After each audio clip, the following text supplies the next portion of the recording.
Bien, chicos, entonces decíamos que concretamente estábamos revisando lo que ocurre con las moléculas de potasio en su forma, en cómo se distribuyen de forma, digamos,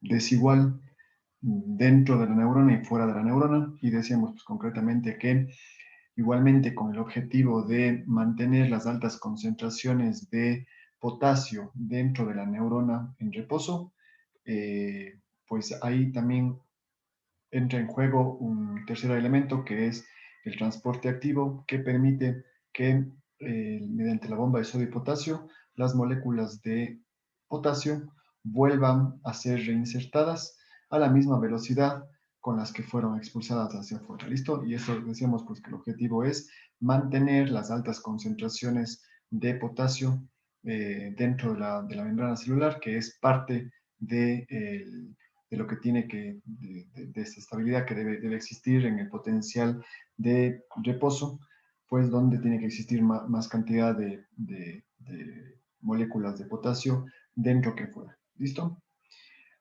Luego, finalmente tenemos las moléculas de sodio, y aquí decíamos pues, particularmente que ocurre como que una situación particular en donde las moléculas de sodio para poder ingresar al interior de la membrana celular, pues necesitan tener una fuerza sumada en una misma dirección, pues concretamente por la poca permeabilidad que tiene la membrana hacia esas moléculas de sodio. Recuerden que la membrana celular pone mucha resistencia a las moléculas de sodio y pues por ende las moléculas de sodio necesitan una mayor presión, tanto de presión electrostática sumado con la presión del gradiente de concentración, con el objetivo de poder igualar las cargas de las moléculas de sodio en la parte interna de la neurona. ¿Listo? Por esa razón es que en este caso, pues, vemos que es una suma entre la presión electrostática y de la presión del gradiente de concentración. Y en este caso, concretamente, está explicado pues porque la membrana celular pone mucha resistencia a las moléculas de sodio y por ende pues necesitan como que una sumatoria o una presión adicional para poder lograr hacer lo mismo que hacen las otras moléculas a lo largo de la membrana celular. Aquí concretamente pues decimos que se necesita de la presión electrostática es debido a la presión electrostática que involucra que la molécula, las moléculas proteínicas ya negativas internas les van a atraer a las moléculas de sodio que tenemos fuera, pero sin embargo pues necesitan una mayor presión desde fuera para que puedan ser atraídas y puedan ingresar a la parte interna de la neurona. Y a su vez también necesitan de 50 milivoltios de presión del gradiente de concentración, pues debido a que igualmente las moléculas tienen que pasar o deben intentar pasar de un lugar de mayor concentración a uno de menor concentración. ¿Listo? Por esa razón, pues aquí decimos que se necesita de 120 milivoltios de presión para poder conseguir que las moléculas de sodio puedan atravesar la membrana que pone mucha resistencia hacia el interior. ¿Listo? Ahora, a su vez, ¿qué sucede? Que el momento en el que las moléculas de sodio ingresan, lógicamente ingresan con mucha dificultad y por ende eso involucra que el ingreso de estas moléculas de sodio va a ser de forma lenta, ¿no es cierto? Pero a la final van a permitir traspasar la membrana porque tienen esta presión externa que promueven a que las moléculas de sodio ingresen. Para, chicos, evitar que exista un aumento mayor de las moléculas de sodio intracelular, lo que tiene que hacer la neurona es intentar a la vez o a la misma velocidad con las que las moléculas de sodio ingresan a la neurona, pues tienen que ser expulsadas a la misma velocidad con las que entraron. Por esa misma razón, también tenemos la bomba de sodio y potasio, que lo que hace es lograr volver a sacarles a las moléculas de sodio que entraron, pues a su vez volverlas a sacar hacia afuera. ¿Con qué objetivo? Con el objetivo de, primero, mantener las altas concentraciones de sodio fuera, ¿no es cierto? Y además, sobre todo principalmente, evitar que se vea influido la alta negatividad interna que tiene la neurona, porque ¿qué pasa si es que las moléculas proteínicas internas que es una constante, que hay mucha negatividad?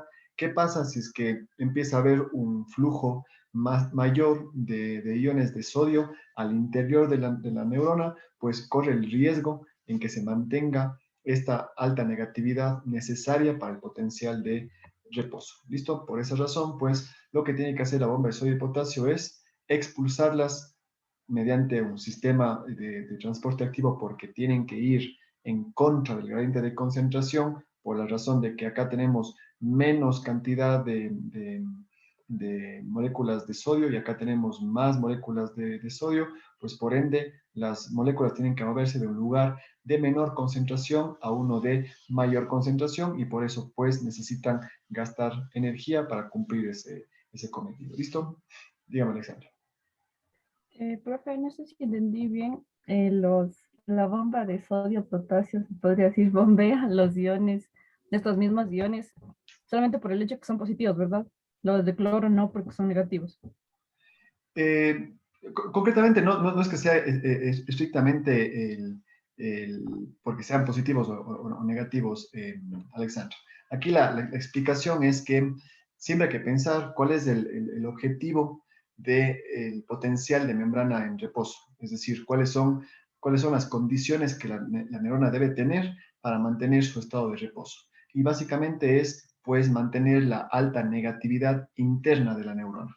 ¿Qué ocurre si es que, por ejemplo, existen un ingreso masivo de iones de sodio al interior de la neurona? Pues se pone en riesgo esa alta negatividad. ¿O qué pasaría si es que los iones de potasio, igualmente, como hay esta bomba de sodio y potasio que lo que hacen es intentar otra vez volver a ingresar iones de potasio, igualmente puede de alguna manera alterar las concentraciones del interior de la membrana neuronal? Entonces, en este caso, pues concretamente la razón por la que son iones de sodio y cloro, perdón, iones de sodio y potasio, es porque concretamente son las moléculas que deben tener estas características tanto fuera como dentro en un estado de reposo.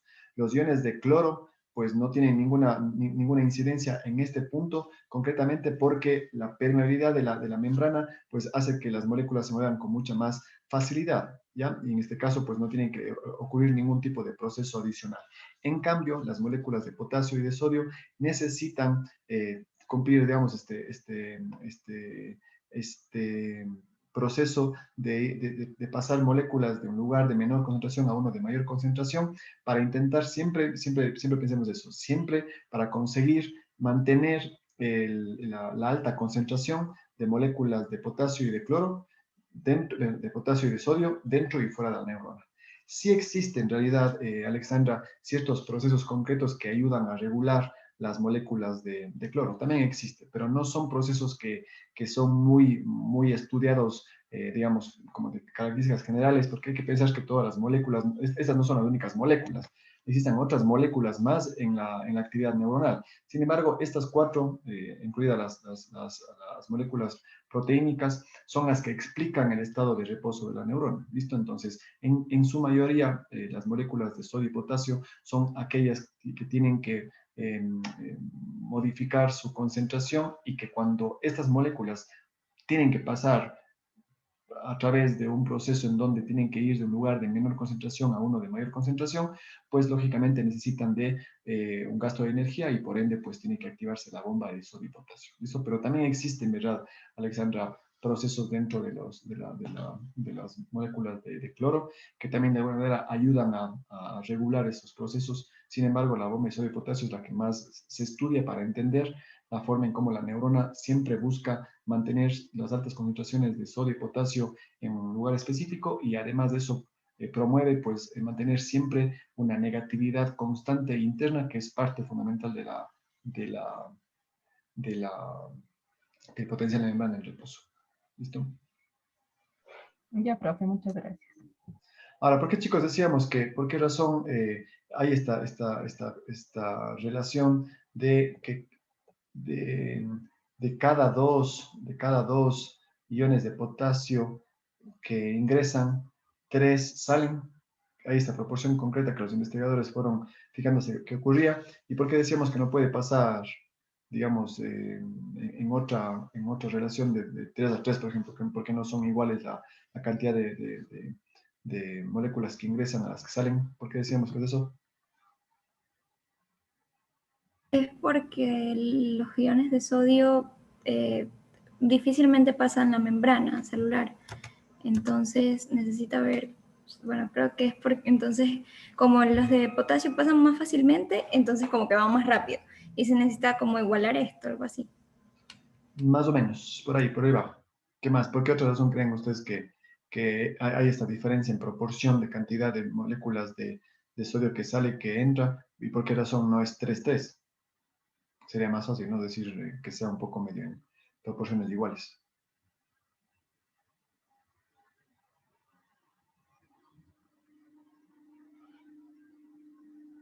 Tal vez porque va a favor del gradiente de concentración. Digamos, si es que van de mayor a menor, tienen mayor posibilidad antes de que de menor a mayor. Pero verá que siempre, Santiago, la bomba de sodio y potasio siempre se activa en relación a los procesos que van en contra del gradiente de concentración, porque tanto, fíjese, sodio y potasio, fíjese aquí, sodio tiene que ir desde aquí hacia acá. Igualmente, el potasio tiene que ir desde aquí hacia acá, siguiendo el principio de la bomba de sodio y potasio, ¿no es cierto? O sea, igual los dos están yendo del lugar de menor concentración a uno de mayor concentración. Solo en esos casos recuerden que se activa la bomba de sodio y potasio. ¿Qué pasa, chicos, si es No, que... Sí, dígame, Vanessa. no le entendí esa parte de cuándo se sigue el principio en contra del gradiente de concentración.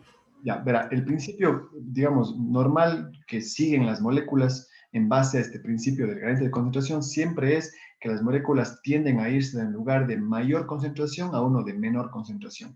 Por eso, si ustedes se fijan en la mayoría ahí donde ven la parte de color amarillo, nos está explicando la razón por la que las moléculas tienden a ir a favor del gradiente de concentración, porque están moviéndose de un lugar de mayor concentración a uno de menor concentración. ¿Con qué objetivo? Con el objetivo de igualar la distribución o la carga de moléculas dentro y fuera de la neurona.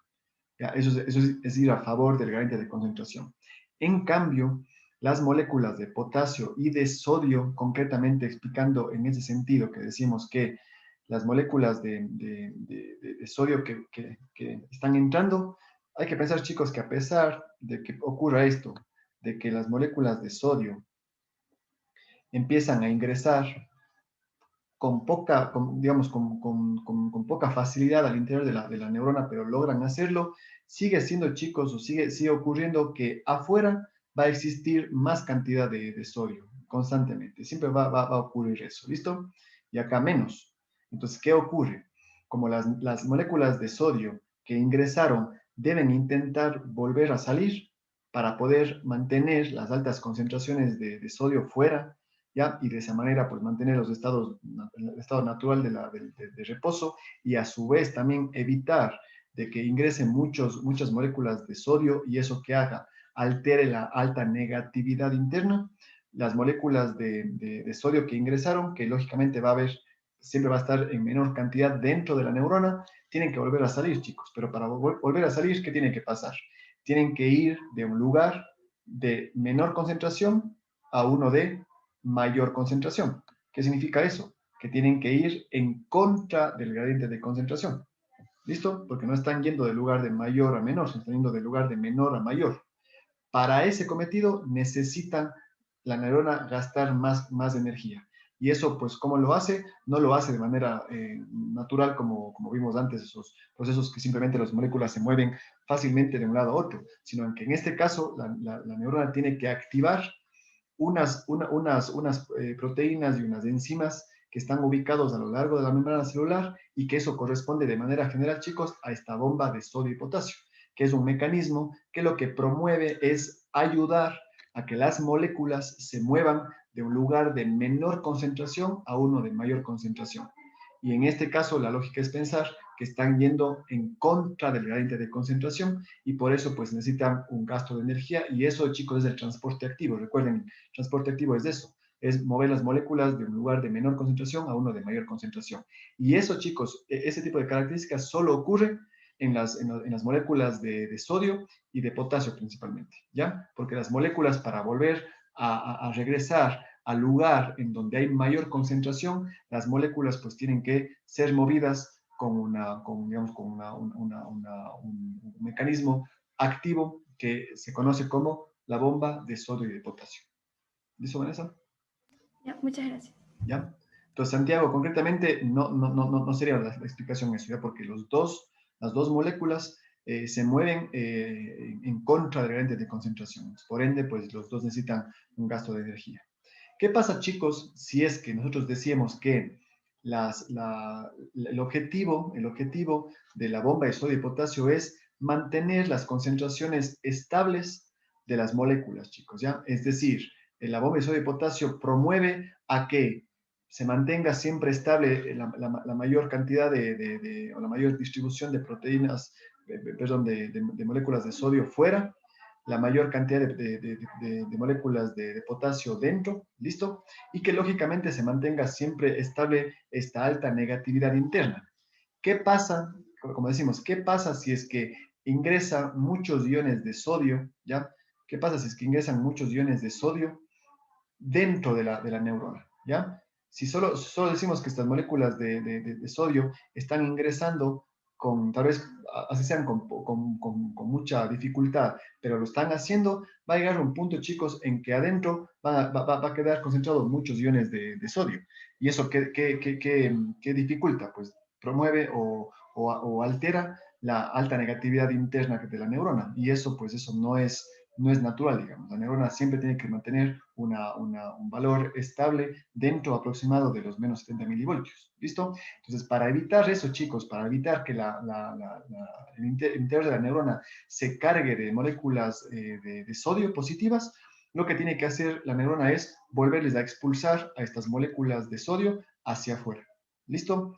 Pero como decíamos, como igualmente acá adentro sigue siendo menor la cantidad de moléculas de sodio, a diferencia de afuera, pues las moléculas cuando tienen que volver a ser expulsadas, no pueden ser expulsadas por un tema natural o simplemente explicar porque la membrana sea más permeable o menos permeable o porque hay esta explicación de la presión electrostática tal, porque no es suficiente, pues en ese momento tenemos que hablar de que la neurona tiene un componente activo que mediante una activación de moléculas o de proteínas específicas que están ubicados en la membrana, ayudan a sacarles a las moléculas de sodio otra vez hacia su lugar, digamos, de naturaleza, que es fuera de la membrana celular. ¿Listo? ¿Y qué pasaría, chicos, si es que nosotros decimos que las moléculas de potasio también, como están, vemos aquí que hay mucha cantidad adentro, y empiezan a salir, ¿ya? Y empiezan a salir, y salen demasiadas moléculas de potasio? ¿Qué pasa? Se está alterando la alta concentración de potasio dentro de la neurona, y eso es parte fundamental del potencial de membrana en reposo.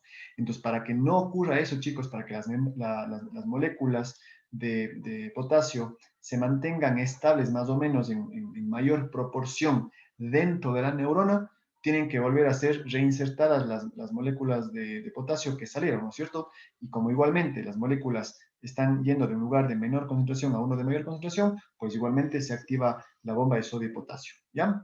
¿Qué pasa, chicos, si es que decimos que la entrada y salida de estas moléculas son en la misma proporción? 3 y 3.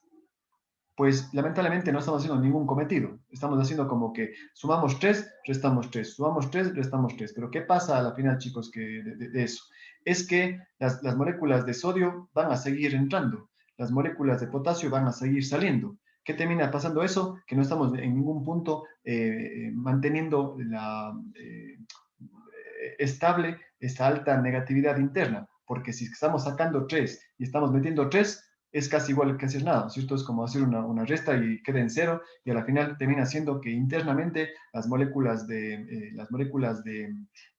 positivas pueden seguir en gran cantidad, y eso afecta, chicos, a la negatividad interna. Por esa razón es 3-2, chicos, porque la lógica es pensar que si sacamos 3 moléculas de sodio y solo dejamos de entrar 2 de potasio, ¿qué ocurre? La proporción de proteínas, perdón, la proporción de proteínas negativas va a ser mucho mayor cada vez, a diferencia de las moléculas de sodio y de potasio, porque estamos sacando mucha moléculas de sodio en relación a las moléculas de potasio, y de esa manera estamos manteniendo, chicos, internamente constante la negatividad interna. Si es que hacemos solo 3-3, lo que va a pasar es que la neurona internamente va a poder irse afectando su negatividad, porque no estamos haciendo ningún esfuerzo por mantener la alta negatividad interna. ¿Y cómo se consigue eso? Pues sacando más cantidad de moléculas positivas de adentro, chicos, de la neurona. ¿Listo? Esa es la explicación por la que la bomba de sodio y potasio tiene ese objetivo de mantener siempre constante las altas concentraciones de sodio fuera de la neurona, y además, pues, mantener la alta negatividad interna de la neurona. ¿Listo? Si es que no ocurre eso, chicos, si es que no ocurre, si no tenemos un proceso de bomba de sodio y potasio, fácilmente se rompería este estado de reposo de la neurona. Y hay que pensar, chicos, una cosa que les decía antes.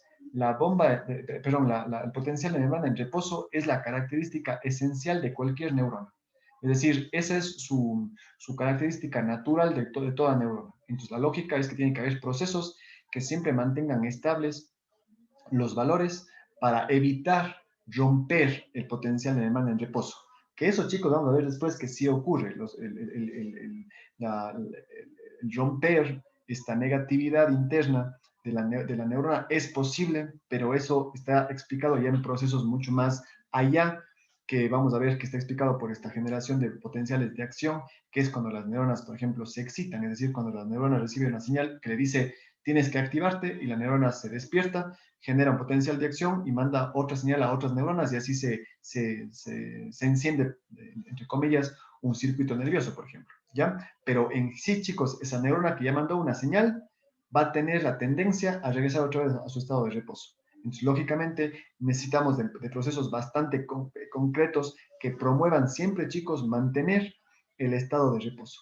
¿Listo? Entonces, esta bomba de sodio y potasio siempre ayuda a mantener estas concentraciones constantes que son comunes en el potencial de membrana en reposo, que es una mayor positividad fuera y una mayor negatividad dentro. ¿Listo, chicos? ¿Está claro, chicos, este gráfico, este cuadro que tenemos acá? Sí, profe. ¿Ya? Listo, chicos. Entonces, con esto, como yo les decía, esta parte es básica para entender lo que vamos a ver a continuación, es decir, este proceso que es entender las características del potencial de demanda en reposo. Es fundamental porque lo demás que vamos a ir revisando se basa o tiene un principio en estas características de la neurona. Por ejemplo, chicos, recuerden que decíamos que a lo largo de la membrana celular existe un montón de canales iónicos. Y a través de estos canales iónicos, chicos, es que estas moléculas pueden atravesar la membrana, pueden entrar, salir fácilmente, con mucha dificultad, o no poder salir. Esto, chicos, ¿qué significa? El momento en el que entendemos que una neurona, por ejemplo, se comunica con otra neurona, recuerden que la forma en cómo se comunican las neuronas es mediante la eliminación de neurotransmisores. El momento que los neurotransmisores se eliminan en la sinapsis, que son en ese espacio que hay entre las neuronas, estas moléculas de los neurotransmisores, ¿qué hacen, chicos? Activan unos receptores, y estos receptores comúnmente están asociados con canales iónicos. ¿Qué significa eso? Pues que, por ejemplo, esta neurona que vemos aquí, que es una neurona en reposo, puede recibir un montón de señales a través de estas dendritas que tenemos aquí alrededor, ¿no es cierto? Ya, esta neurona puede recibir cientos y miles de señales de otras neuronas más. ¿Qué pasa en el momento que estas neuronas le activan ciertos canales iónicos. Puede promover, chicos, por ejemplo, de que se abran mayor cantidad de canales de cloro. ¿Y eso qué promueva, chicos? ¿Qué creen que pueda pasar por lógica si se abren más cantidad de canales de cloro? Hay más negatividad, ¿Hay más actividad dónde? o sea, dentro de la neurona. Exacto, dentro de la neurona, ¿cierto? Entonces, ¿qué significa eso? Que el momento en el que una neurona recibió una señal mediante moléculas de neurotransmisores y esos neurotransmisores activaron canales de cloro, lo que va a ocurrir es que los canales de cloro se abren. Entonces, ¿qué es por lógica? Como sabemos que hay un gradiente de concentración, va a hacer que las moléculas tiendan a entrar para poder igualar esto que decíamos de la cantidad, digamos, de moléculas. Eso da como resultado, chicos, que haya una mayor negatividad interna de la neurona, y eso vamos a ver después, que se conoce como la hiperpolarización, es decir, que la neurona está polarizada, está negativa adentro, pero viene una señal que le hace es que esté mucho más negativa. Eso que se conoce como hiperpolarización, es decir, una señal que le inhibe mucho más a la neurona que estamos estudiando, por ejemplo. ¿Listo? O puede pasar lo contrario, chicos, que una neurona como esta que tenemos aquí recibe señales con neurotransmisor, y este neurotransmisor lo que hace es más bien activar los canales iónicos de sodio. ¿Qué es lo que hacen en este caso? Pues los iones de sodio se abren, y eso, ¿qué pasa, chicos? Rompe esta permeabilidad, perdón, esta resistencia que ponía la membrana a los iones de sodio, y lo que da como resultado que los iones de sodio empiezan a entrar en mayor cantidad. ¿Eso qué le puede producir a la neurona? Pues un efecto contrario, que es excitarle. ¿Por qué? Porque está ocurriendo una despolarización, que se llama, que significa que la negatividad interna se vio afectada, y lo que provocó es que la neurona cambie su polaridad. Eso se conoce como despolarización. Esos cambios, chicos, de la despolarización, de la hiperpolarización, que se da por eso que estoy explicando, por la apertura de canales iónicos, da como resultado, chicos, que las neuronas, por ejemplo, sean capaces de generar nuevas señales a las siguientes neuronas, o simplemente se sigan inactivas, y todo eso, chicos, explican muchos procesos mentales concretos. ¿Listo? Daniela, dígame. Profe, esto de la hiperpolarización es cada vez que una carga negativa, o sea, y se está con más carga negativa, se da esto, y puede ser con carga negativa y positiva o solo negativa. Es que siempre esto, Daniela, hay que pensar que es en proporción, ¿ya? O sea, no podemos, o sea, la cuestión es que es siempre pensar en que existen cientos y millones de neuronas que están conectándose entre sí. Entonces, por ejemplo, esta neurona que yo les estoy mostrando aquí puede recibir, piensen así, en promedio, 100 señales de diferentes neuronas. Esas señales, esas 100 señales de las neuronas que están a su alrededor, pueden tener dos objetivos. Unas demanden señales para que se excite, otras para que se inhiba, y que en promedio, pensemos que de las 100, 70 neuronas le están mandando una señal para que abra canales de sodio. ¿Qué da como resultado? Pues que la neurona se excite. ¿Listo? Pero si es que es al contrario, y más bien la mayor cantidad de señales son de tipo inhibitoria, posiblemente van a abrir canales de cloro, y va a entrar mucho cloro, y le va a hacer a la neurona que se hiperpolarice. ¿Ya? O sea, depende mucho del tipo de señales, o el promedio de señales que la neurona recibe. ¿Ya? Eso vamos a revisar a continuación. ¿Está claro? Ya, Daniela? gracias. Vanessa, digo. ¿Cuándo se dice que una neurona está polarizada? Cuando tiene los mismos niveles negativos dentro que fuera, o sea, como el objetivo, o cuando se habla de una neurona polarizada. Ya. Concretamente decíamos que una neurona está polarizada cuando lógicamente existen polos, ¿no es cierto? Es decir, cuando hay una tendencia de tener una carga específica, una mayor proporción de cargas específicas fuera que dentro. En este caso, cuando hablamos que la neurona está polarizada, decimos cuando existe una mayor cantidad de moléculas cargadas negativamente dentro de la neurona, y una mayor cantidad de moléculas positivas fuera de la neurona. Ahí hablamos, Vanessa, que está la neurona polarizada. Por eso decimos que puede ocurrir dos cosas: que esa polaridad cambie, que se conoce como despolarización, o que esa polaridad aumente mucho más, o sea, se vuelve mucho más polarizada, por eso se llama hiperpolarización. ¿Listo? Ya vamos a ver eso por qué sucede.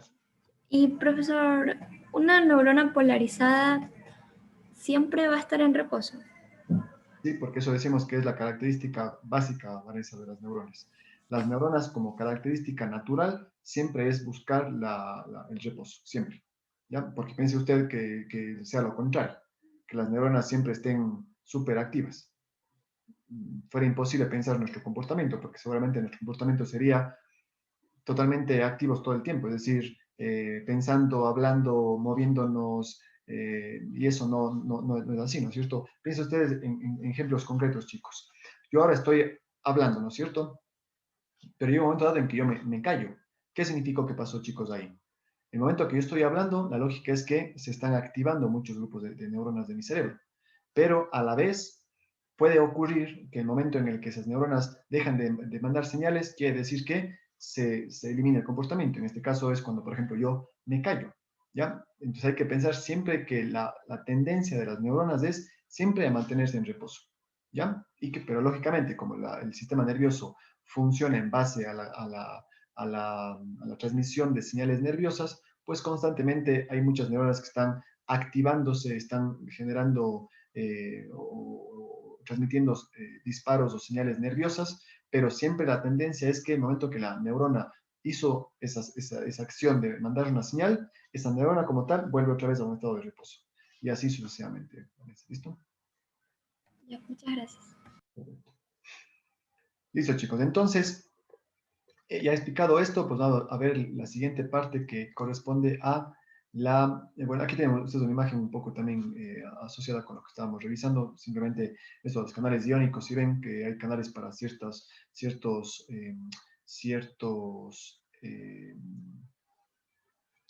moléculas y por ende, pues a través de estos canales es que las moléculas traspasan la membrana celular. ¿Ya? Dígame, Fran. Verá, para despolarizarse la neurona, eh, sale potasio, entra potasio y sale el otro. Está bien, ¿no? Sí. No, para que ocurra, Frank, ya vamos a ver ahora, para que ocurra una Oye, polarización, tiene que existir de alguna manera algún proceso que haga que o bien moléculas positivas entren en mayor cantidad dentro de la membrana, o pues que salgan muchas moléculas negativas internas. La mayor posibilidad que ocurra eso es que ingresen mayor cantidad de moléculas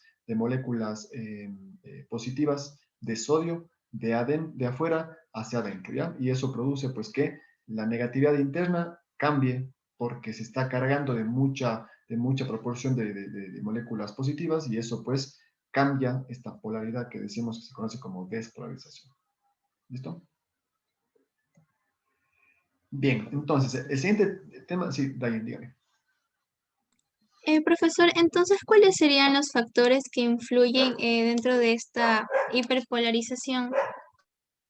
Ya, vamos a ver ahora que les voy explicando Dayan en este tema de la generación y conducción de potenciales sinápticos, ahí vamos a entender esto de cuáles son los factores que promueven que las neuronas o las moléculas, digamos, produzcan cambios en las neuronas concretamente. ¿Listo? Y eso es lo que explica todo esto de la despolarización y de la hiperpolarización, porque los mismos factores que explicarían a la hiperpolarización explican la despolarización. ¿Listo? Que todo esto está explicado, chicos, simplemente por la posibilidad de la neurona de cambiar su potencial de membrana. ¿Ya? Y todo eso depende mucho del tipo de señales que reciban de otras neuronas. ¿Ya? Esa es un poco la explicación concreta. Ahora, ¿qué significa, chicos, esto de la generación y conducción de potenciales sinápticos? Ya vimos concretamente las características de la neurona en reposo, ¿no es cierto? Es decir, ya sabemos lo que ocurre en la neurona digamos, se mantiene en reposo y cuáles son los factores que promueven que las moléculas, de alguna manera, cargadas eléctricamente, pues estén más o menos distribuidas dentro y fuera de la neurona, ¿no es cierto? Ahora, ¿qué ocurre, chicos, cuando se generan potenciales postsinápticos o sinápticos y cómo se conducen estos potenciales sinápticos. Concretamente, chicos, de esto tenemos que ir un poco más adelante. ¿En qué sentido? Fíjense en esta imagen de acá. Aquí tenemos un circuito nervioso, ¿ya? Esto, chicos, es muy simplificado. La cuestión es que ustedes tienen que saber que la complejidad que conlleva el comportamiento humano es que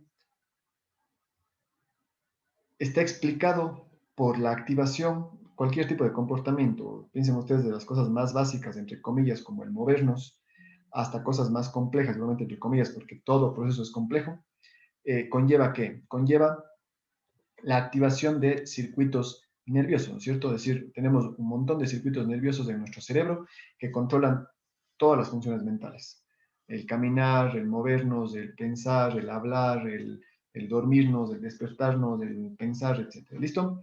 Entonces, de manera simplificada, podemos ver este esquema de aquí para entender lo que les voy a decir y a lo que se refiere el tema de esto de la generación y la conducción de potenciales sinápticos. Concretamente, chicos, un potencial sináptico es la respuesta de lo que ocurre en el momento en el que dos neuronas se conectan, ¿ya? ¿Qué es, chicos, lo que explica que las neuronas se conecten? ¿Cuál es el sustrato físico que explica que las neuronas se conecten? Si decimos que las neuronas no están conectadas físicamente, pero hay una explicación de que las neuronas sí están conectadas entre sí, ¿no? ¿Cuál es? El estímulo, ¿será? Un estímulo potencial de acción.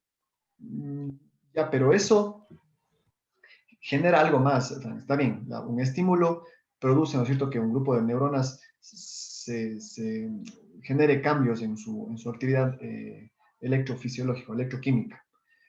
Pero, ¿qué es lo que hace que una neurona se pueda conectar con la otra? Si decimos que una neurona manda una señal que es un potencial de acción, pero ¿qué producto nace de esa señal para que la siguiente neurona reciba esa señal y diga, ya sé lo que tengo que hacer?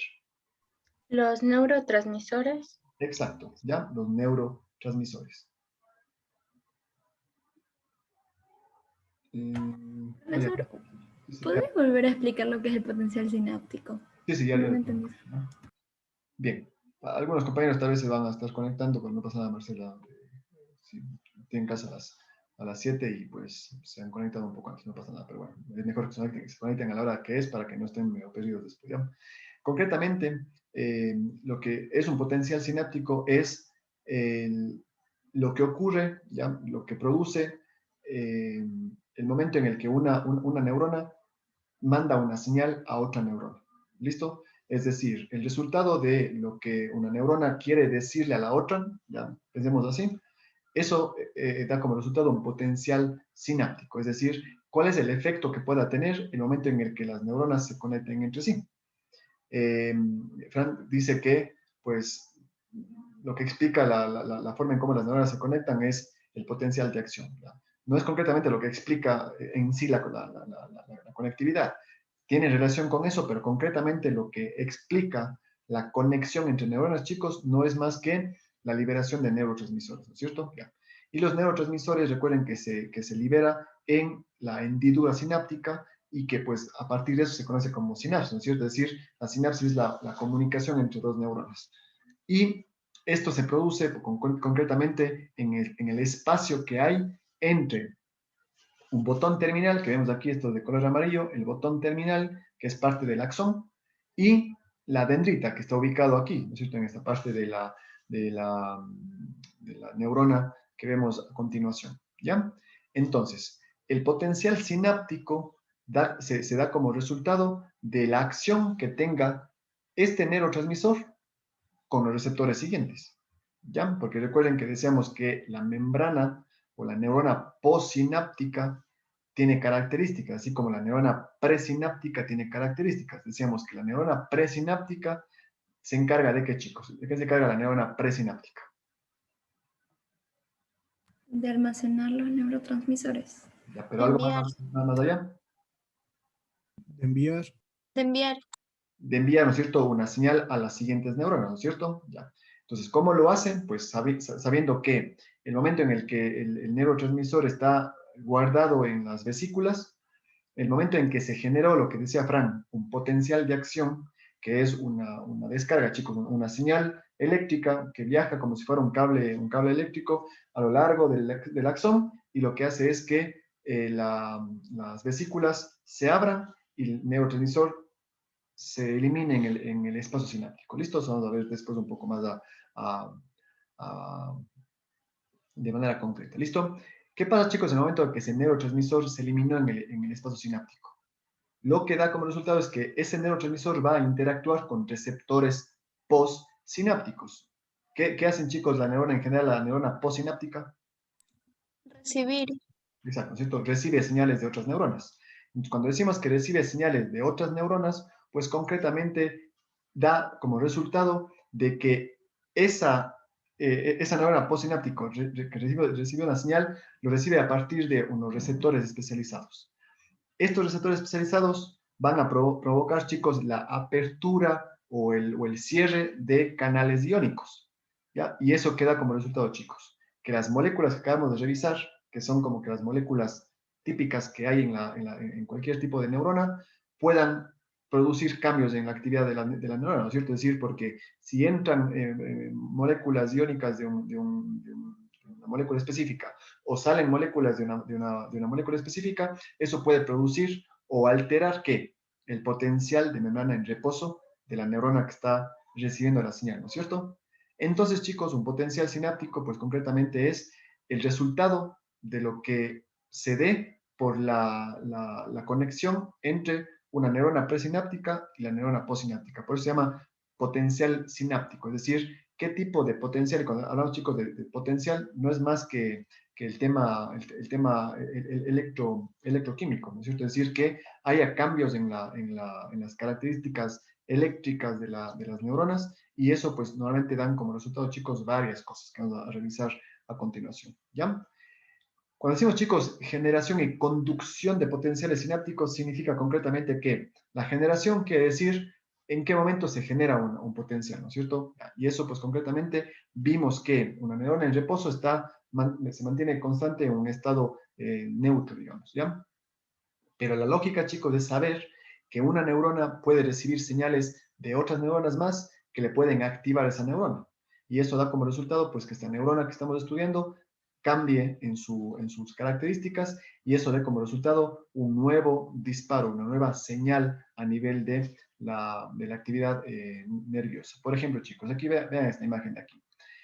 Esta neurona de aquí, pensemos que es la que estamos estudiando, ¿ya? Esta neurona le vamos a llamar como neurona D, como la neurona diana, ya la neurona que estamos estudiando como central para poder entender este proceso, porque esto, chicos, hay que pensar que va a depender mucho de qué tipo de neurona estemos estudiando para poder saber si esa neurona va a enviar señales o va a recibir señales, porque va a depender mucho en qué momento nos encontramos del estudio de un circuito nervioso. Esto, chicos, es muy complejo en el sentido de entender que esto es muy simplificado. Esto representa un circuito tan microscópico que esto, chicos, no es posible pensarlo así, porque esto de aquí, que vemos aquí como neurona A, B, C y D, esto no sucede en la realidad. En la realidad existen como 100 o millones de neuronas que están compartiendo este principio. Pero para que entendamos un poco de forma simplificada, es concretamente, chicos, que esta generación y conducción de potenciales sinápticos se explican en base a las señales que esta neurona que tenemos aquí, como la neurona D, recibe de las otras neuronas. Entonces, por ejemplo, esta de aquí está conectada con la neurona A, la neurona B, la neurona C. Pensemos, chicos, que estas de acá están mandándole señales, ¿no es cierto? O sea, estas de aquí están generando un potencial potencial sináptico, ¿no es cierto?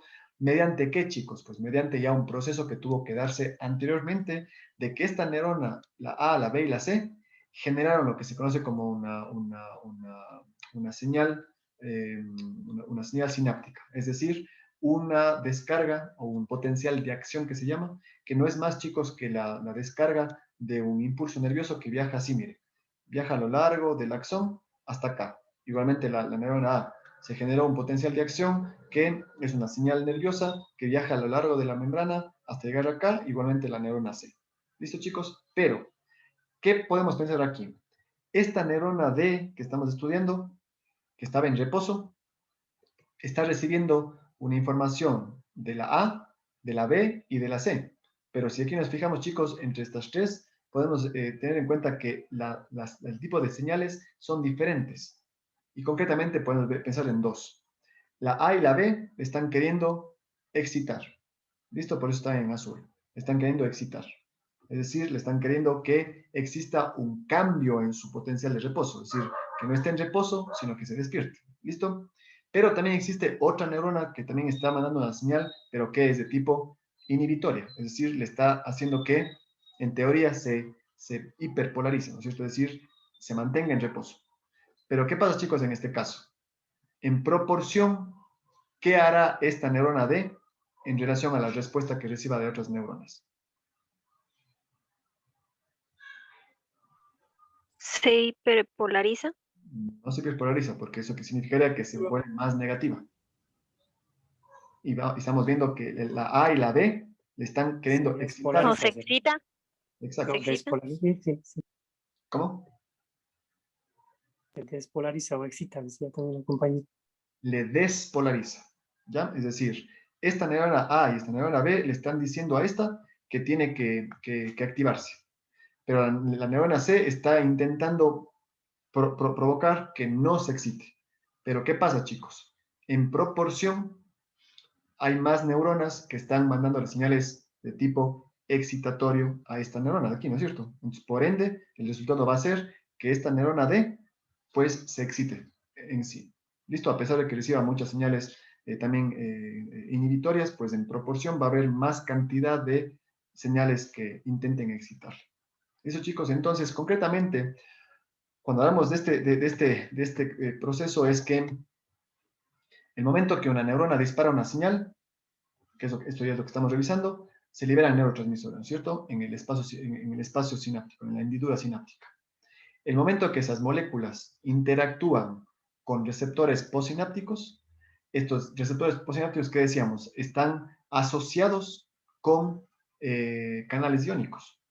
El momento en el que los canales iónicos se activan, chicos, eso puede provocar que los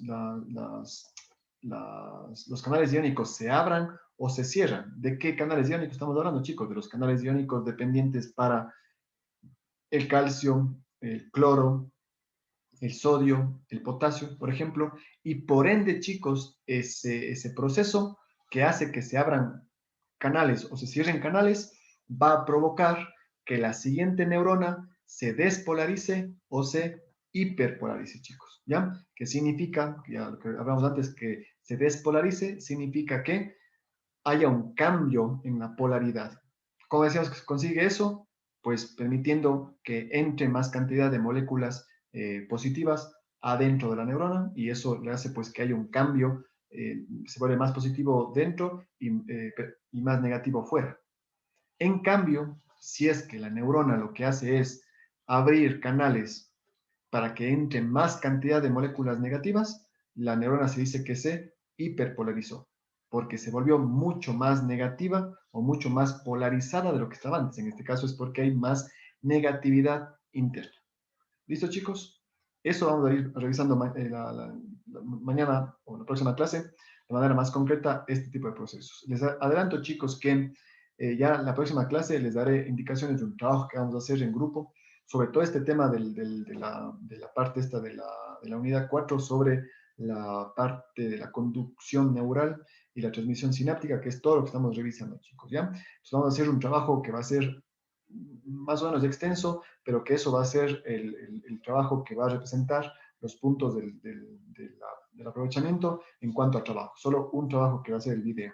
Y el video, pues van a ser más o menos entre 5 a 6 personas, ya les adelanto para que ustedes se pongan de acuerdo en el grupo que tienen ustedes interno, para que hagan grupos de 5, máximo de 6. No pueden ser de menos, chicos, porque en realidad para mí los grupos son muy grandes. Entonces, revisar trabajos de grupos pequeños nos toma mucho tiempo. Entonces, no es factible. Y es mejor, pues, por la cantidad de información que hay en este tema, pues, lo puedan ustedes manejar entre algunos compañeros. ¿Listo? Entonces, para que se pongan de acuerdo entre unos 5 o 6 compañeros. Y ya la próxima clase, el día miércoles, yo ya les daré las indicaciones concretas de lo que tienen que hacer. Ya tendrán que hacer un video animado pueden ser grabándose ustedes mismos o pueden ser estos videos que uno puede utilizar plataformas para ir poniendo imágenes, ir explicando con voz los procesos, pero la lógica es que ustedes puedan ahí profundizar, chicos, sobre lo que estamos estudiando, ¿ya? Habrán temas que todavía no los revisamos, que ustedes ya tienen que adelantar a ir trabajando en los grupos y con eso, pues,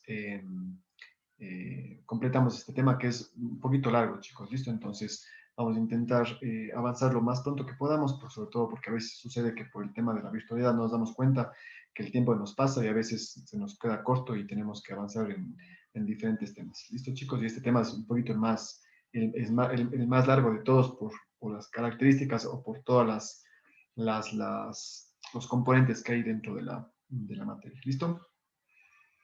Bien, chicos, ¿alguna duda, pregunta?